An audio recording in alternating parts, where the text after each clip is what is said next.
ఏర్పాటు చేయబడిన వాక్యములకు ప్రవేశిద్దాం. రోమీయులకు రాసిన పత్రిక 8వ అధ్యాయం. రోమీయులకు రాసిన పత్రిక 8వ అధ్యాయం 26వ వచనాన్ని మనం చదువుకుందాం. అటువలే ఆత్మయు మన బలహీనతను చూచి సహాయము చేయుచున్నాడు. ఏలయనగా మనము యుక్తముగా ఎలాగు ప్రార్థన చేయవలెనో మనకు తెలియదు గాని ఉచ్చరింప సఖ్యము కాని మూలుగులతో ఆ ఆత్మ తానే మన పక్షముగా విజ్ఞాపనము చేయుచున్నాడు. ప్రభువాక్యాన్ని దీవించుగాక. మనము ఎలా ప్రార్థన చేయాలో మన ఎవ్వరికి కూడా తెలియదని దేవుని గ్రంథం సాక్ష్యమిస్తా ఉంది. ఈ భూమి మీద మనుషులెవ్వరికి కూడా ప్రార్థన ఎలా చేయాలో చేత కాదు. ఇది వాస్తవం. ప్రార్థన చేసేవాళ్ళు దేవుని ప్రజలు, అన్ని జనులు ప్రార్థన చేయరు దేవునికి.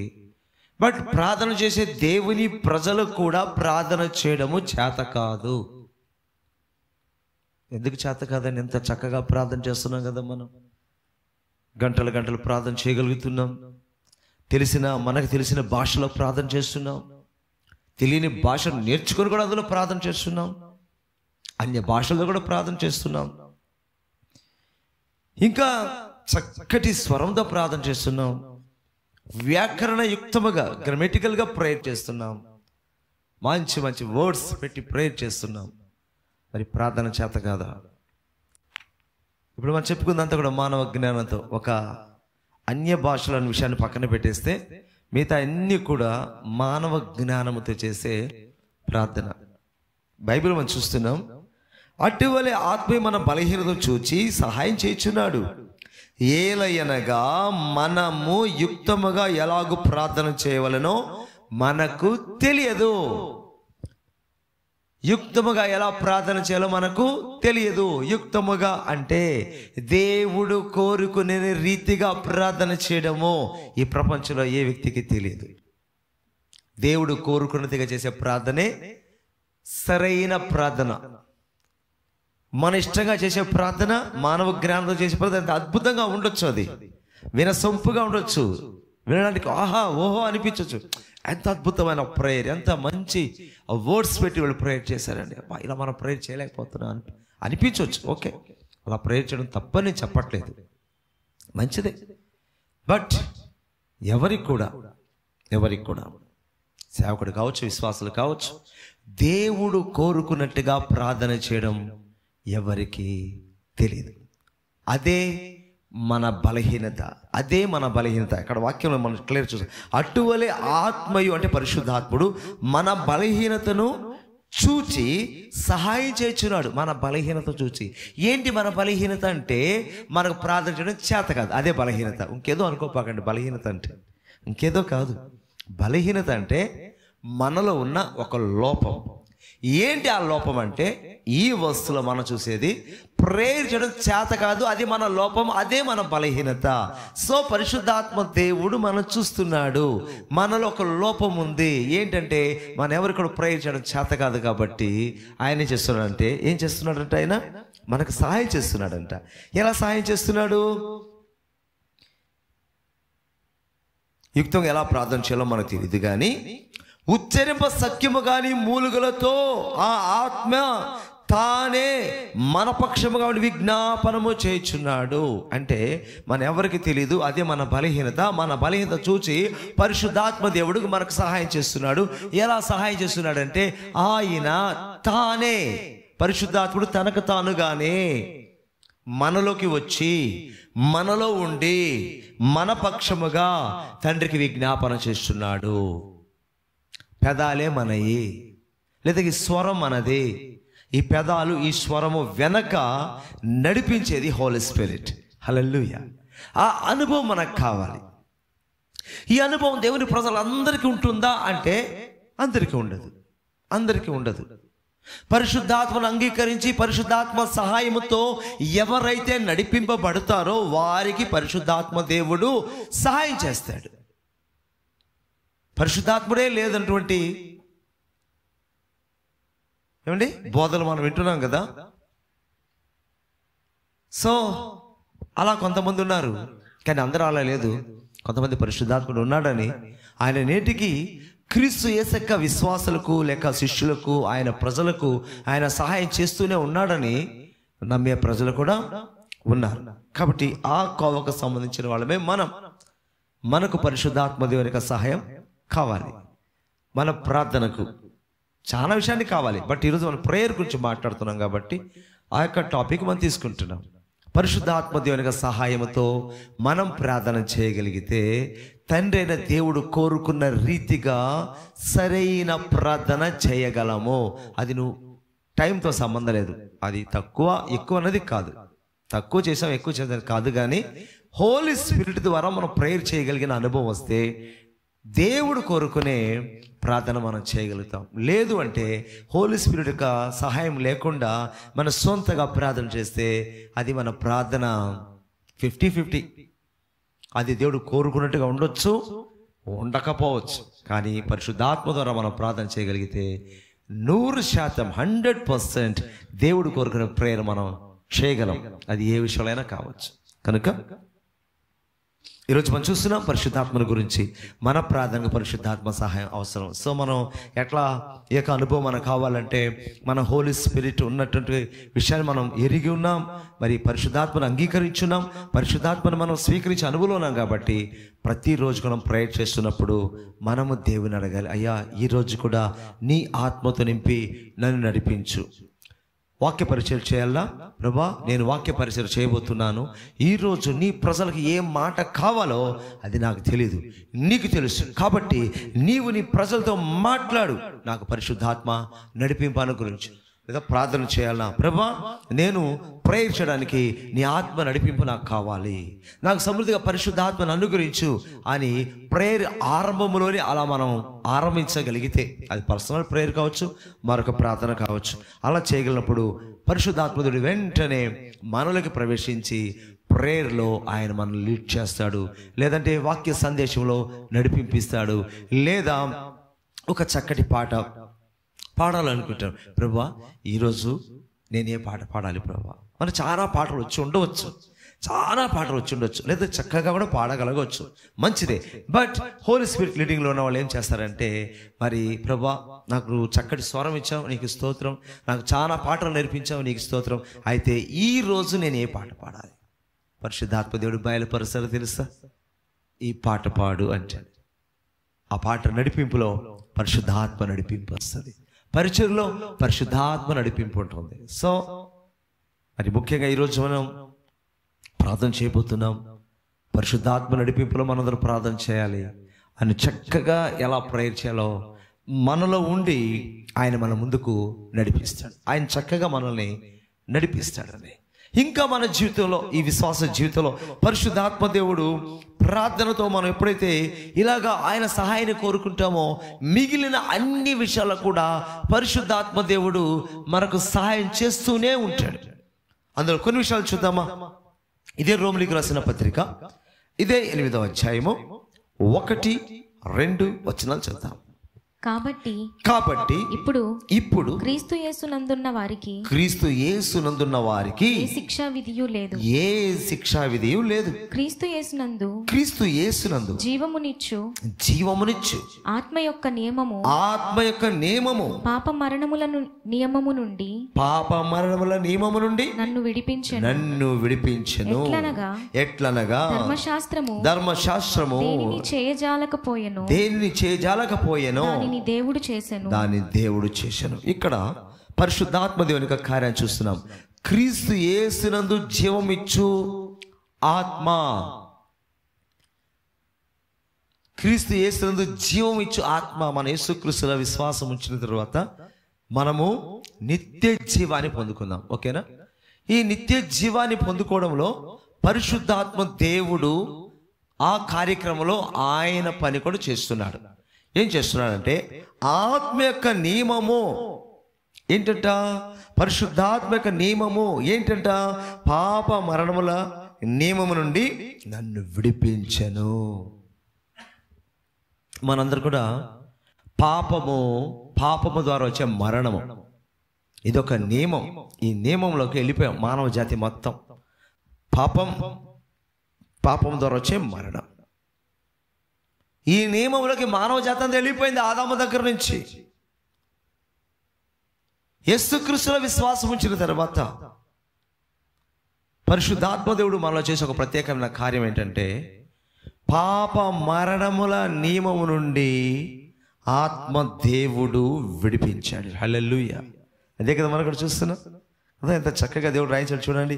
యేసుక్రీస్తును జీవమిచ్చు ఆత్మిక నియమము పాప మరణముల నియమము నుండి నన్ను విడిపించాను. హల్లెలూయా. పరిశుద్ధాత్మ దేవుడు పాపం యొక్క నియమం నుంచి మనకు ప్రతిరోజు కూడా విడుదలిస్తున్నాడు. క్రీస్తు యేసులో విశ్వాసం ఉంచి పాప క్షమాపణ పొందడంలో ఆయనే మనకు సహాయం చేశాడు. అప్పుడు పరిశుద్ధాత్ముడు ఉన్నాడన్న సంగతే మనకు తెలియదు. సహజంగా మనం బయట లోకములకు వెళ్ళి ఎవరినన్నా అంటే యేసు ప్రభుని అంటే బైబిల్ గురించి తెలియని వాళ్ళని, లేక నాన్ క్రిస్టియన్ దగ్గరికి వెళ్ళి ఆ క్రిస్టియన్స్ దేవుడు ఎవరు అంటే ఏం చెప్తారండి? జీసస్ అంటారు, యేసు ప్రభు అంటారు, అంతే కదా. పరిశుద్ధాత్మ అంటే వాళ్ళకి తెలుసా? తెలీదు. యెహోవా అంటే వాళ్ళకి తెలుసా? తెలీదు. ఎవరు తెలుసు వాళ్ళకి? ప్రపంచం అంతా యేసు తెలుసు. అంటే స్క్రీన్ మీద యేసే తెలుస్తున్నారు. స్క్రీన్ వెనక ఎవరున్నారు? తండ్రి అయిన దేవుడు ఉన్నాడు, పరిశుద్ధాత్మ దేవుడు ఉన్నాడు. మనకు తెలియకపోయినా కూడా పరిశుద్ధాత్ముడు మన హృదయంలో కార్యం చేసి జీసస్ దగ్గరికి మనం నడిపించాడు. యేసయ్య దగ్గర మనం పశ్చాత్తాపడి లోపల కార్యం చేశాడు. అప్పుడు మనం చాలా పశ్చాత్తాపడి, ప్రభా నేను పాపిని నన్ను క్షమించని పాప క్షమాపణ పొందుకున్నాం. అప్పుడు ప్రభు మనల్ని క్షమించాడు. ఓకేనా? తర్వాత కొంతకాలానికి మనకు మెల్లగా అర్థమైంది పరిశుద్ధాత్ముడు ఉన్నాడని. యేసయ్య చెప్పిన మాటలు బట్టి, ఆయన బోధ బట్టి తండ్రి అయిన దేవుడు ఉన్నాడని యేసయ్య చెప్పడం ద్వారా మనకు తెలిసింది. పరిశుద్ధాత్ముడు ఉన్నాడని యేసయ్య చెప్పడం ద్వారా మనకు తెలిసింది. ఇప్పుడు మనకు అర్థమైంది ఏంటంటే, నేను యేసయ్య దగ్గరకు వచ్చానంటే నాకు తెలియదు, కానీ పరిశుద్ధాత్ముడే నన్ను నడిపించాడు. ఇప్పుడు నాకు పరిశుద్ధాత్మ గురించి నాకు అవగాహన వచ్చింది. తెలియనప్పుడు ఆయన అంత కార్యం చేసినప్పుడు, ఆయన ఎవరో తెలియనప్పుడే నాలోకి వచ్చి నాలో పశ్చాత్తాప పుట్టించి యేసుక్రీస్తుని స్వీకరించేటట్టుగా చేసిన పరిశుద్ధాత్మ దేవుడు, ఇప్పుడైతే నేను ఆయన తెలుసుకున్నాను, ఆయన ఎరిగి ఉన్నాను, ఆయన అంగీకరించినాను, ఆయన స్వీకరించినాను కాబట్టి ఇప్పుడు ప్రతిరోజు కూడా ప్రతినిత్యము కూడా ఈ పాపం అనే నియమం నుంచి నన్ను ఆయన విడిపిస్తూనే ఉంటాడు. హల్లెలూయా. పాప నియమం నుంచి, ఆ పాపం ద్వారా వచ్చే మరణం, ఏ మరణం? భౌతిక మరణం కాదండి, ఆత్మీయ మరణం. అంటే నరకం నుంచి కూడా మనల్ని తప్పించడంలో పరిశుద్ధాత్మ దేవుడు కార్యం చేశాడండి. హల్లెలూయా. చేస్తూ ఉన్నాడు. ఏ రోజుకి ఆ రోజు అది పోగొట్టుకునే అవకాశం మనిషికి ఉంటుంది కాబట్టి, పొందుకునే రక్షణ పోగొట్టుకునే అవకాశం మనిషికి ఉంటుంది కాబట్టి, ఏ రోజుకి ఆ రోజు రక్షణ పొందిన దినం మొదలుకొని దేవుని దగ్గర చేరేంత వరకు ప్రతిరోజు మనలో పరిశుద్ధాత్మ దేవుడు కార్యం చేస్తూనే ఉంటాడు. కాబట్టి మనం పాపం నుంచి తప్పింపబడుతున్నాం, మరణం నుంచి అంటే నరకం నుంచి తప్పింపబడుతున్నాం. దేవునికి మహిమ కలుగాక. ఇలాగే మనం చివరి వరకు నడిపించి దేవుని రాజ్యాన్ని చేర్చడానికి పరిశుద్ధాత్ముడు మనతో ఉంటాడు. యేసుక్రీస్తు నామములో తండ్రి అయిన దేవుడు మనకిచ్చిన గొప్ప భాగ్యం ఇది, గొప్ప వరం ఇది. సో ఇప్పుడు మనం తెలుసుకుంటున్నాం పరిశుద్ధాత్మ దేవుడు మన జీవితంలో ఏం కార్యం చేస్తున్నాడంటే, పాప మరణ నియమం నుంచి మనల్ని విడిపించాడు. ఈ కార్యాన్ని కొనసాగిస్తూనే ఉన్నాడు. ఇంకా ఏం చేస్తున్నాడంటే, ఆయన రోమీయులకు రాసిన పత్రిక, పరిశుద్ధాత్మ దేవుడు చేసే మరొక కార్యం. రోమీయులకు రాసిన పత్రిక 8వ అధ్యాయం 16వ వచనం.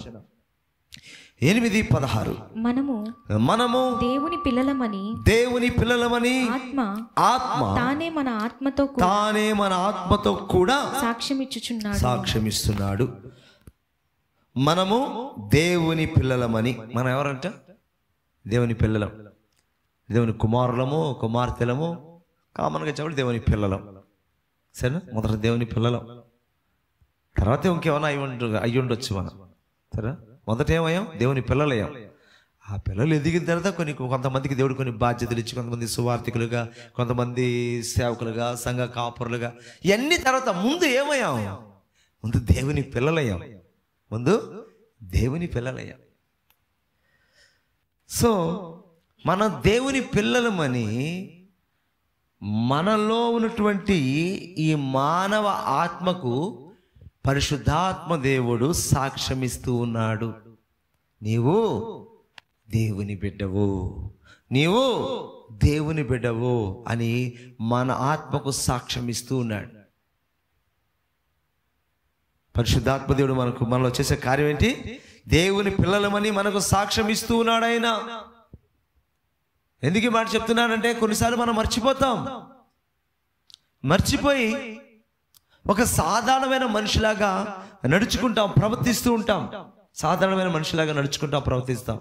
వెంటనే లోపల హోలీ స్పిరిట్ మనతో చెప్తుంటాడు, ఆయన మనకు జ్ఞాపకం చేస్తాడు, నువ్వేంటి ఒక కామన్ మ్యాన్ లాగా ఇలా ప్రవర్తిస్తున్నావు, లేకపోతే ఇలా మాట్లాడుతున్నావు, ఇలా నడుచుకుంటున్నావు, నువ్వెవరో తెలుసా?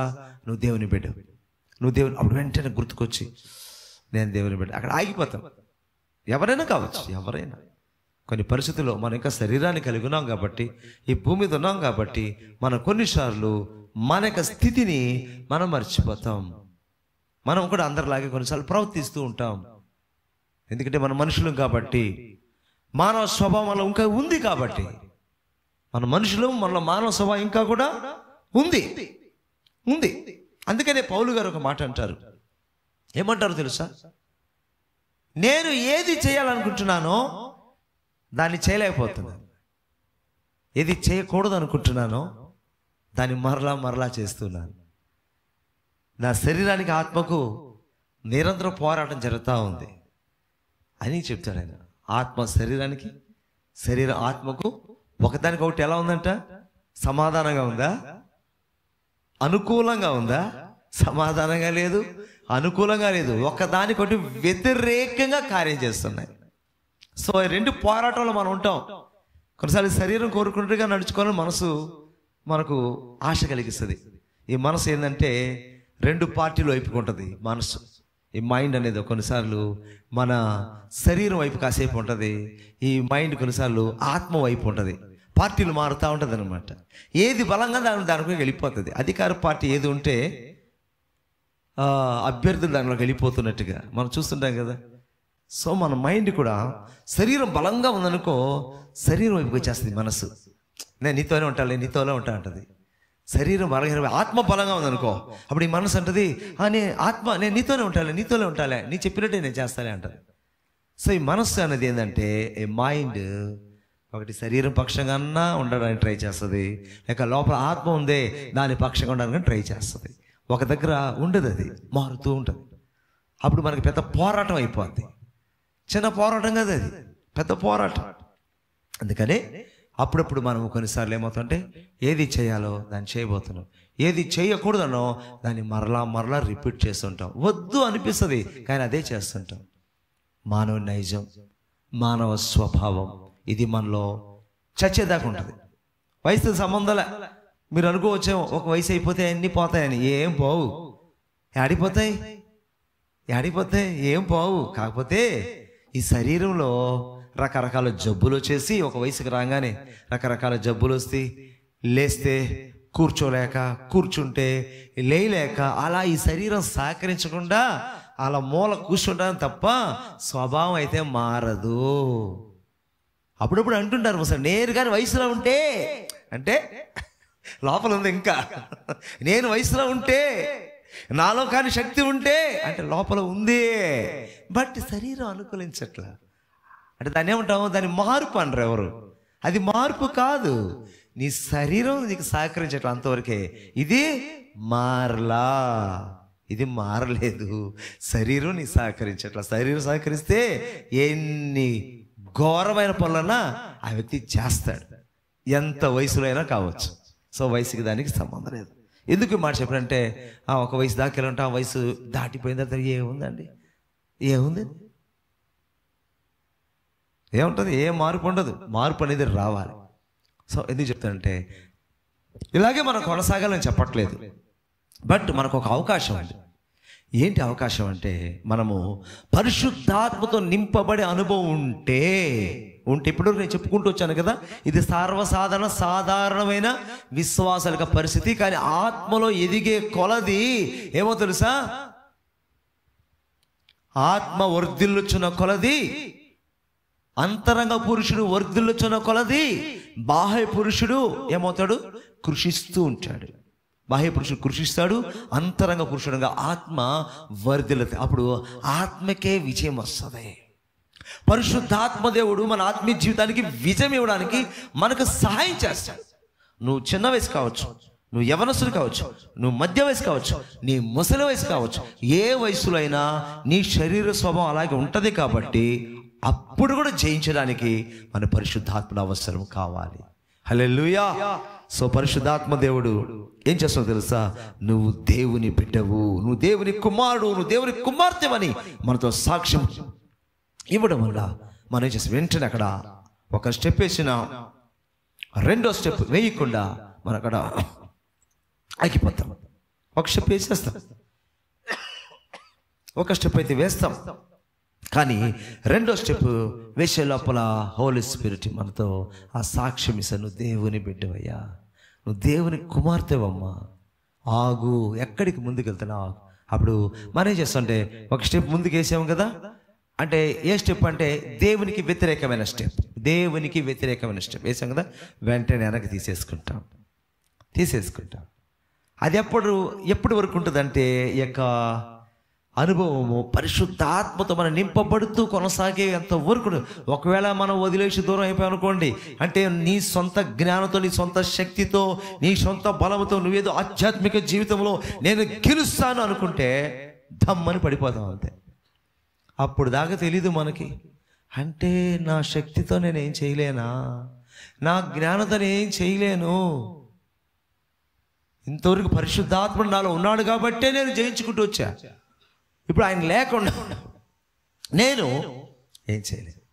సో ఆయన మనకు విజయం ఎట్లా ఇస్తున్నాడంటే, నువ్వు దేవుని బిడ్డవి, నువ్వు దేవుని కుమారుడివి, నువ్వు దేవుని కుమార్తెవని సాక్ష్యం ఇవ్వడం ద్వారా మనం జయించుకుంటూ వెళ్తున్నామే తప్ప ఇందులో మన గొప్పతనం ఏమైతే లేదు.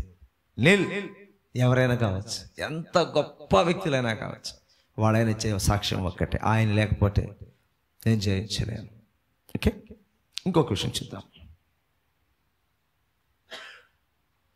యోహాను సువార్త 16వ అధ్యాయం 13వ వచనం, 16-13. అయితే ఆయన అనగా సత్యస్వరూపి అయిన ఆత్మ వచ్చినప్పుడు మిమ్మును సర్వసత్యములోనికి నడిపించును. ఆయన తనంతట తానే ఏమియు బోధింపక వేటిని వినునో వాటిని బోధించి సంభవింపబోవు సంగతులను మీకు తెలియజేయను. పరిశుద్ధాత్మను గురించి యేసుక్రీస్తు వారు ఏం చెప్తున్నారంటే, నేను వెళ్ళిన తర్వాత ఆయన వస్తాడు, ఆయన వచ్చి ఏం చేస్తాడు? ఆయన అంటే పరిశుద్ధాత్ముడు, ఆదరణకర్త. ఏం చేస్తాడంటే ఆయన మీకు తోడుగా ఉండి మిమ్ములను సర్వసత్యములోకి నడిపిస్తాడు. బాగా అర్థం చేసుకోండి. యేసే నమ్ముకోక ముందు మనము ఎక్కడున్నామంటే అసత్యములో ఉన్నాం. దేంట్లో ఉన్నాం? అసత్యములో ఉన్నాం. యేసయ్యను తెలుసుకున్న తర్వాత యేసయ్య ఏమన్నాడు? నేనే సత్యము, మార్గము, జీవము. సో యేసయ్య అంటే సత్యం. అసత్యములో ఉన్నాం మనం, లోకములు అసత్యములో నుంచి ఎక్కడికి వచ్చాం? యేసయ్య నమ్ముకొని సత్యములకు వచ్చాం. ఎక్కడికి వచ్చాం? సత్యములకు వచ్చాం. ఇప్పుడు యేసయ్య అంటున్నాడు, సత్యములకు వచ్చిన తర్వాత మిమ్మల్ని అక్కడి నుంచి సర్వసత్యములోకి నడిపిస్తాను. ఎలా నడిపిస్తానంటే, నేను పరిశుద్ధాత్మని మీకు పంపించి మిమ్ములను, ఇప్పుడు మీరు సత్యములోకి వచ్చారు కదా, సర్వసత్యములోకి నడిపిస్తాను. అంటే సర్వసత్యంలోకి నడిపింపడంటే అర్థం ఏంటి? సర్వసత్యములకు అంటే అర్థమే తెలుసా? నువ్వు ఒక సత్యాన్ని తెలుసుకున్నావు కదా, తెలుసుకున్న దాన్ని అనుసరించే జీవితం నీకు ఇస్తా. అదే సర్వసత్యం. తెలుసుకున్న దాన్ని, సత్యం తెలుసుకున్నావు, ఆ సత్యాన్ని అనుసరించాలా, మన జీవితంలో క్రియగా మారాలి. ఆ సత్యం ఒక క్రియగా మారాలి, కార్యాలుగా రావాలి. అది రావాలి అంటే హోలీ స్పిరిట్ మనకు అవసరం. పరిశుద్ధాత్మ దేవుడు మనల్ని ఎక్కడికి నడిపిస్తాడంట? సర్వసత్యములోకి నడిపిస్తాడు. అంటే యేసయ్య చెప్పినటువంటి బోధను మనకు ఆయన వివరిస్తుంటాడు. అదే యేసే చెప్పాడు. ఆయన సొంతగా ఏం చెప్పడు. పరిశుద్ధాత్మ దేవుడు సొంతగా ఏమి చెప్పడు. యేసుక్రీస్తు వారు ఏదైతే చెప్పారో దాన్ని మరలా మనకి గుర్తు చేస్తుంటాడు. అందులో నిలిచి ఉండడానికి మనకు కృపను ఇస్తూ ఉంటాడు, బలాన్ని ఇస్తూ ఉంటాడు. కాబట్టి పరిశుద్ధాత్మ దేవుడు ఏం చేస్తున్నాడంటే మనలను సర్వసత్యంలోకి నడిపిస్తాడు. యేసే ద్వారా ఏ సత్యం అయితే తెలుసుకున్నామో ఆ సత్యంలో నిలబడడానికి, ఆ సత్యంలో జీవించడానికి, ఆ సత్యాన్ని అనుసరించడానికి పరిశుద్ధాత్మ దేవుడు సహాయం చేస్తాడు. ఇదే మనలో ఆయన సర్వసత్యంలోకి నడిపించడం అని అర్థం. దీని మాత్రమే కాకుండా కొన్నిసార్లు జరగబో వాటిని కూడా మనకు పరిశుద్ధాత్మ దేవుడు బయలుపరుస్తూ ఉంటాడు. ఖచ్చితంగా బయలుపరుస్తాడు. ఇది మనం బైబిల్లో చాలా ఎగ్జాంపుల్స్ ఉన్నాయి మనకి, ఓకేనా? సో బైబిల్లో మాత్రమే కాదు, మనం బాగా ఆత్మలో నడిపింపుగానే ఉంటే చాలా విషయాలు జరగబోయేది మనకు ముందుగా తెలుస్తాయి. ఫర్ ఎగ్జాంపుల్, మరి నాకు చాలా ఎక్స్పీరియన్సెస్ వచ్చాయి. వాటిలో చాలాసార్లు నేను చూసినప్పుడు ఆశ్చర్యపడ్డాను. ఆశ్చర్యం ఎంత క్లారిటీగా అంటే ఆయన చెప్పింది యాజ్ ఇట్ ఈస్గా జరిగిపోయేది. పలానా వ్యక్తి నీ దగ్గరకు వస్తాడు, ఆ వ్యక్తి వచ్చేవాడు. అతను ఏం మాట్లాడడానికి వస్తాడో కూడా అర్థమైపోయేది. ఫలానా వ్యక్తి నీకు కాల్ చేస్తాడు అని ముందుగా తెలిసేది. అవునా, కాసేపటి ఫోన్ వస్తుంది నాకు. దేవుడా, ఎంత ఆశ్చర్యం. ఆ ఫోన్లో వాళ్ళు ఏం మాట్లాడతారో కూడా ముందుగా తెలుస్తుంది. ఎదుటివారు హృదయంలో ఏమంటే మనం జనరల్గా చెప్తాం, మనకు ఎదుటివారిని మనం చూసినప్పుడు వారి యొక్క మాటలు బట్టి కొన్ని అర్థం చేసుకుంటాం, వాళ్ళ యొక్క ఫీలింగ్స్ బట్టి కొన్ని అర్థమవుతాయి మామూలు సహజంగా. కానీ కొన్నిసార్లు మనల్ని ఎవరైనా మోసగించే అవకాశం ఉంటుంది. సో మనకు ఎలా తెలుస్తుంది వీళ్ళు మోసగిస్తారని?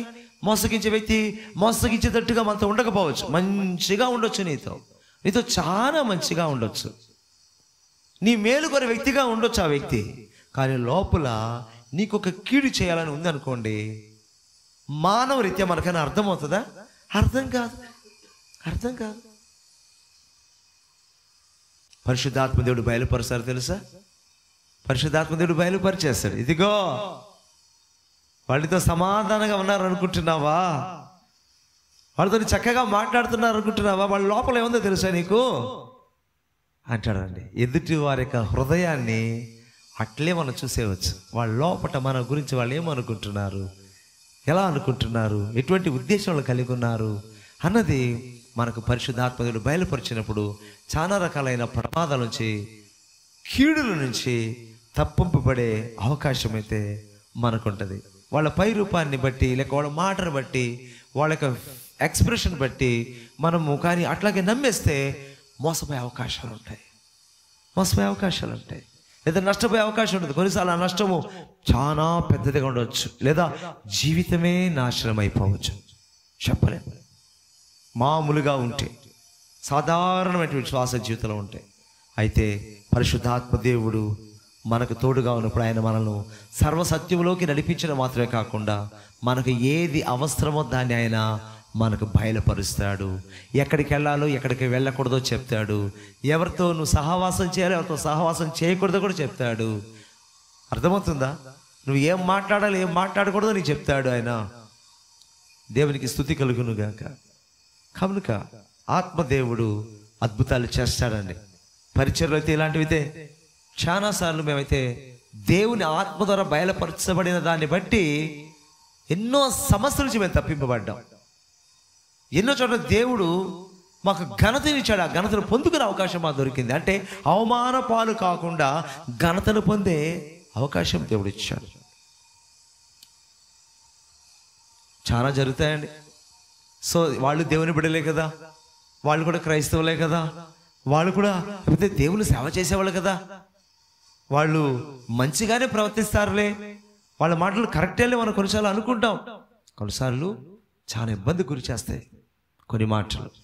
ఎందుకంటే అందరూ మనుషులే కదా, మనిషి స్వభావం ఉంటుంది. అందరు ఆత్మీయతలు ఎదిగిన వాళ్ళు కాకపోవచ్చు, కొంత ఎదిగి ఉండొచ్చు.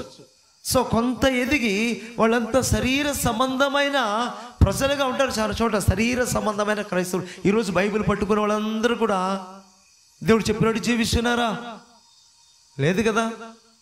ఒకప్పుడైతే మేము అన్యుల్లో నుంచి కొత్తగా దేవుని నమ్ముకున్నప్పుడు ఎవరి చేతుల్లోనే బైబిల్ చూస్తే యేసు ప్రభువుని చూసినట్టు సంతోషం కలిగేది మాకు.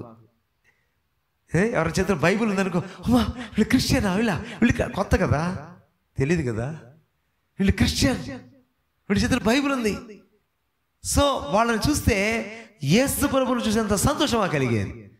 తీరా పోను పోను పోను చూస్తే అనుభవంలో అమ్మో చాలా జాగ్రత్తగా ఉన్నాయి. ఇది నిజమైన మార్గం, ఇది సత్య మార్గం, బట్ ఇందులోనే ఎక్కువ జాగ్రత్తగా ఉండాల్సిన మార్గం కూడా ఇదే. ఒకసారి అయితే ఒక దైవజనుడు ఒక చోట ఒక పెద్ద వివాహం జరుగుతుంది. ఆ వివాహంలో మరి నేను వాక్య పరిచర్య చేయాలి అని ఆ కుటుంబ సభ్యులు, అంటే వాళ్ళకి పరిచయం లేదు, పెద్దగా పరిచయం లేదు. ఎంగేజ్మెంట్లో నాకు మెసేజ్ విని వాళ్ళు దేవుని ఆత్మచేత ప్రేరేపింపబడి వెంటనే ఆ వివాహానికి పెద్దగా వ్యవహరించే ఇంకొక సేవకునితో చెప్పారు, ఆ బ్రదర్కే, ఆ పాస్టర్ గారికే పెళ్లిలో కూడా అవకాశం ఇవ్వండి మెసేజ్ ఇవ్వడానికి అని చెప్పారు. ఇతనికి లోపల ఒప్పల నాకన్నా సీనియర్, సేవలో సీనియర్, వయసులో సీనియర్, అన్నిట్లో సీనియరే. అతను ఏమనుకుంటే పెళ్లిలో అతను వాడబడాలనుకున్నాడు.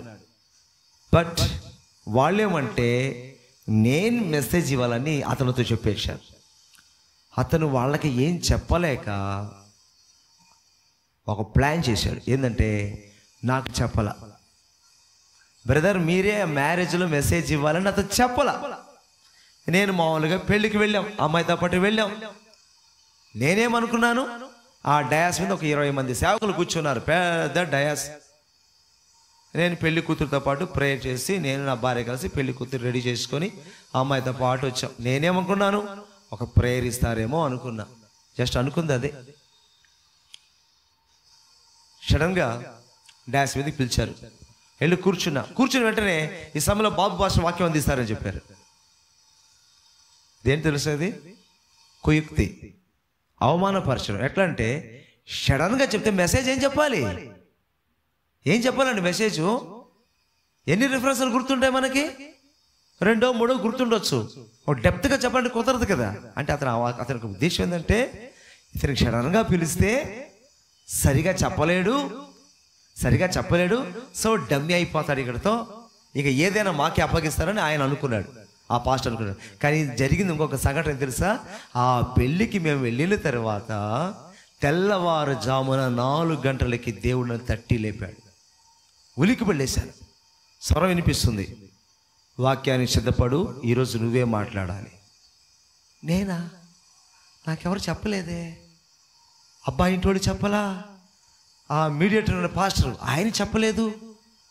మరి వాయిస్ మళ్ళీ నేను చెప్తున్నాను, నువ్వు సిద్ధపడు.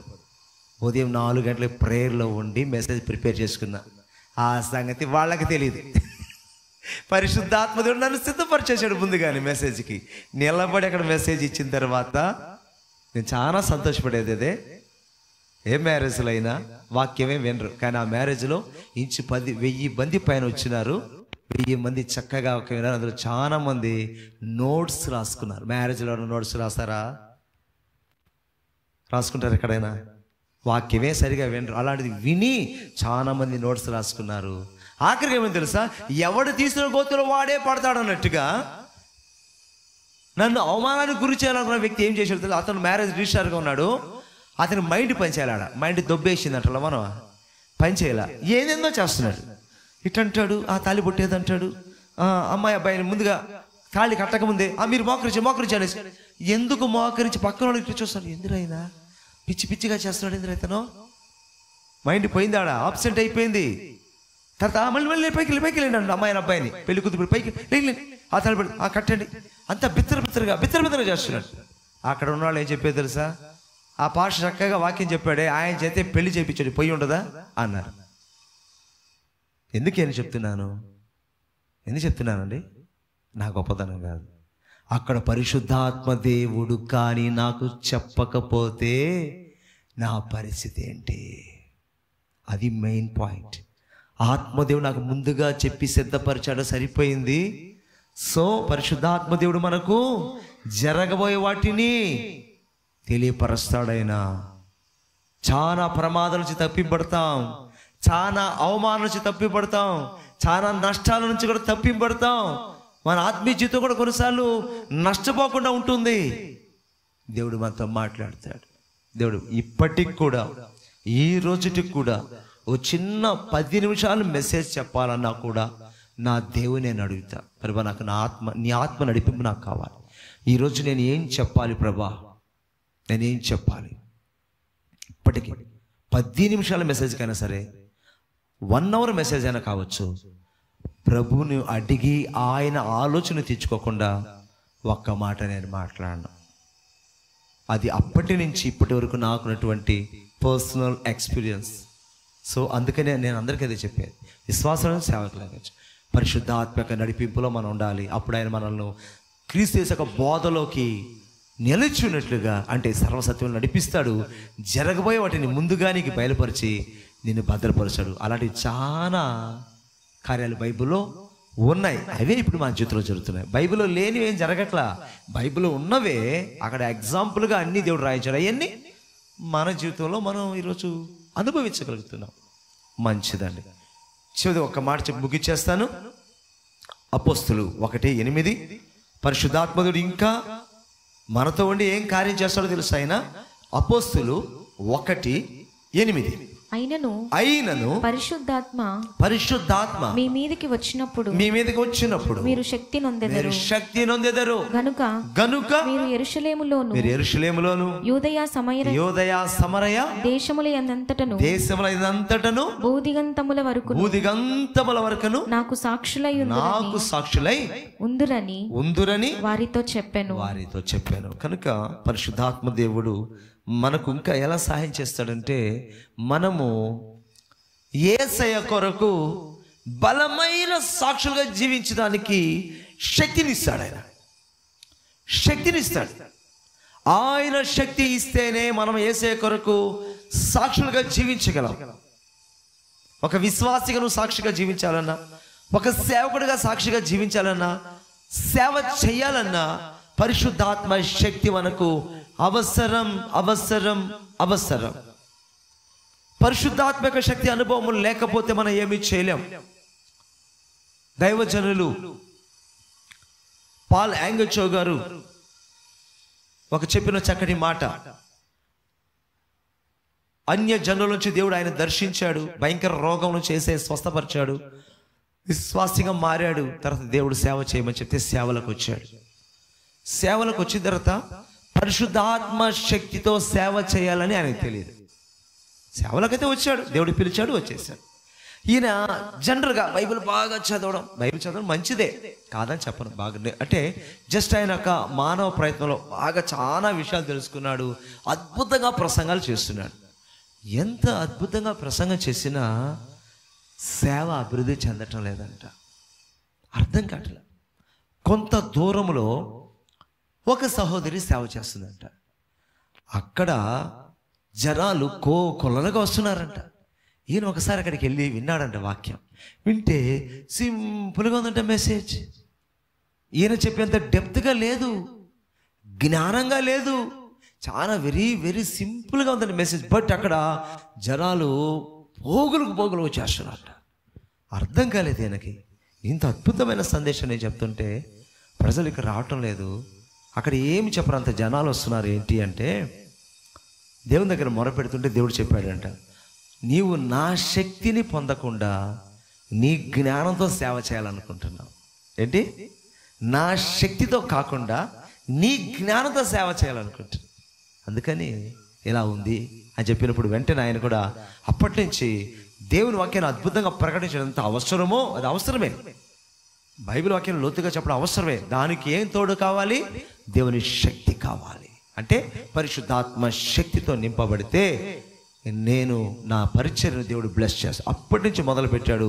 అప్పటి నుంచి ఆశ్చర్యకరంగా మరి 1000 మంది సంఘంలో చేరిపోయే అవకాశం దేవుడిచ్చాడు. ప్రపంచంలో గొప్ప సంఘ కాపరిగా, అతిపెద్ద సంఘ కాపరిగా పేరు పొందారు పాల్ యాంగచో గారు. ప్రస్తుతం ఆయన దేవుని సన్నిధిలో చేరి ఉన్నారు. ఆయన సంధి చెప్తున్నంటే, ఒక విశ్వాసిగా మన సాక్షులు జీవించాలన్నా, ఒక సేవకులుగా మన సాక్షులు జీవించాలన్నా మనకు పరిశుద్ధాత్మ శక్తి కావాలి. ఆయన శక్తితో ఉంటేనే మనం ఆయన కొరకు ఎక్కడైనా సరే సాక్షులుగా జీవించగలం. ఇంకా ఆయన పూర్తిగా ఆయన నడిపింపులో ఉంటే ఇంకా ఆయనే చూసుకుంటాడు, ఇంకా ఆయనే చూసుకుంటాడు అనమాట. కాబట్టి ఈరోజు కొన్ని విషయాలు చూసామండి. పరిశుద్ధాత్మ దేవుడు మనకు ఎలా సహాయం చేస్తాడు, పరిశుద్ధాత్మ దేవుడు మనకు ఎలా సహాయం చేస్తాడు. ప్రేయర్ విషయంలో ఆయన మనకు సహాయం చేసేప్పుడే మనం కరెక్ట్గా ప్రేయర్ చేయగలం. తర్వాత పాప మరణాల నుంచి విడిపించులో ఆయన మనకు సహాయం చేశాడు. ఇంకా మన దేవుని పిల్లలమని మనకు ఆయన సాక్ష్యం ఇస్తూనే ఉన్నాడు. ఇంకా సర్వసత్యములోకి ఆయన మనల్ని నడిపిస్తూనే ఉన్నాడు. ఇంకా క్రీస్తు యేసు కొరకు మన సాక్షి జీవించడానికి మన శక్తిని అనుగ్రహిస్తూనే ఉన్నాడు. సో ఈరోజు కొన్ని విషయాలు చాలా ఉంటాయి. దీంతో ఇండియన్ ఎప్పుడు చెప్పను, దేవుడు ఒక ఎప్పుడు ఇండియన్ చెప్పడానికి నాట్ ఎండ్, అంతే. ఎప్పటికి ఇండియన్ అనేది ఉండదు, ఇది సముద్రం. ఈరోజు కొన్ని తెలుసుకున్నాం అంతే. ఈ తెలుసుకునే అవకాశం దేవుడు మనకి ఇచ్చాడు. ఈ సందేశం దేవుడు దీవించుగాక. సో ఈరోజు మనం నేర్చుకున్న విషయాన్ని మన జీవితంలో అనుసరించడానికి మనము ప్రయాసపడదాం. మనం చేయాల్సింది ప్రతిరోజు యేసుక్రీస్తు నామములో మనము పరిశుద్ధాత్మను పొందుతూనే ఉండాలి. అది ఒక్కరోజుతో అయిపోయే పని అయితే కాదు, ప్రతిరోజు మనం పొందుతూనే ఉండాలి. దేవునికి మహిమ.